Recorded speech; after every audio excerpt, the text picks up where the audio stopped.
And now stand by for adventure. 3, 2, 1. In the exciting story of Shadows of Suspicion. Bleep, Squeak, and Scratch spent many happy days at their home base on Earth, 00 Island. The Colonel kept busy with new experiments in his lab. Scratch spent many happy hours digging away in the garden, and Squeak played with his favorite toy, a little wooden puppet. Squeak loved this toy, perhaps because he himself was made of choice lumber. A block of delicate white pine for his head, and a board of sturdy oak for his body. Yes, little Squeak was really a wooden puppet, but few could have guessed that he was anything other than a real and very natural little boy. For he certainly was full of mischief like most real little boys, as his friends knew too well. Bleep still recalls the shock of dashing about for almost an hour, dodging what he believed to be flashing meteorites, only to discover later that little Squeak had slipped a handful of fireflies into the Colonel's helmet, just for fun. Another time, Bleep awoke from a sound sleep to find himself covered with green and yellow spots, a sure sign of Futurian frog pox. But little Squeak knew that the colorful dots on the spaceman's helmet were just dabs of paint, for the puppet had put them there himself, just for fun.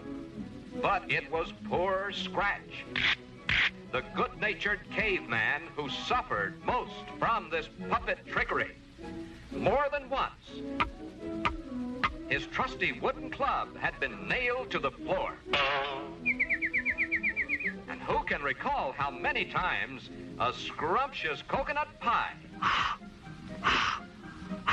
had a hidden balloon inside, just waiting for poor Scratch's knife or fork. Squeak's favorite prank, however, was making shadow pictures on the wall by holding his fingers in front of a bright candle. He would create the shadow of a wolf, then signal for help, and Scratch would dash to the rescue, only to find the puppet rocking with laughter at his joke. The caveman had been fooled by Squeak's shadow pictures of a giant crab, a monstrous crocodile, and a ferocious ostrich. At last, Scratch had vowed never to be tricked again.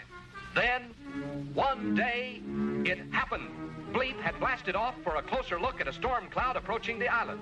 Scratch was inside his cave, carving a new wooden club, and Squeak was fishing in the brook by the waterfall. At the first raindrop, Squeak dashed for the nearby shelter of Scratch's cave. Now, no one had noticed that a giant tropical spider had just spun its huge web across the cave entrance, and poor Squeak ran smack into this deadly trap. Scratch looked towards the doorway to see the puppet snared in the giant web, but as he watched, the stormy sky outside made his poor struggling friend look like just another of Squeak's own shadow tricks. And Scratch returned to his club carving, determined not to be fooled again, and never dreaming that his little friend was really in trouble this time. Poor Squeak shook with terror as the giant spider appeared, ready to devour him. It would be all over in a flash. And it was, but the flash was from a powerful bolt of Bleep's photomic energy. Yes, the Colonel had returned just in time to save the puppet. And so a very frightened Squeak, now safe in the arms of his friends, promised faithfully never to call for help unless he was in honest-to-goodness real trouble. For now he knows that a foolish trick can sometimes cost a life.